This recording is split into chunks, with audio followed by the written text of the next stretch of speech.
யூகேல படிக்கணும்னு ஒரு ட்ரீம்.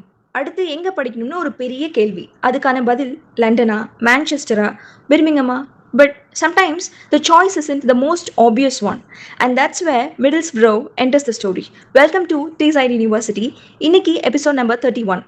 இன்னைக்கு எபிசோட்ல நம்ம டீசைட் யூனிவர்சிட்டி பத்தி தான் பார்க்க போறோம். ஒரு சேஞ்சுக்கு என்ட்ரி ரெக்வயர்மெண்ட்ஸ் ஃபர்ஸ்ட் பார்ப்போமே.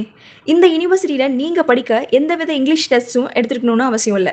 உங்களோட 12th ஸ்டாண்டர்ட்ல 70% செக்யூர் பண்ணிக்கணும். And to study post graduate courses யூஜியில் மினிமம் 55% செக்யூர் பண்ணியிருந்தீங்கன்னா நீங்கள் டீசைட் யூனிவர்சிட்டிக்கு அப்ளை பண்ணலாம். மிடில்ஸ்ப்ரோ தான் மெயின் கேம்பஸ். லண்டன் அண்ட் டார்லிங்டன்லையும் கேம்பஸஸ் இருக்கு. ரேங்கிங்காக வெயிட் பண்ணுறீங்களா? அடுத்தது தான் university of the year 2025 by Times Higher Education, gold rating in Teaching Excellence Framework and QS 5-star rating. எங்களுக்கு புரியும், திடீர்னு ஒரு university name or different place than usual கேள்விப்படும்போது வியடாக தான் இருக்கும். That's why I'm asking you to give us a call, and counseling you get either from call or in person, it's free. So இன்னும் Teesside University பத்தி தெரிஞ்சுக்க கால் பண்ணுங்க.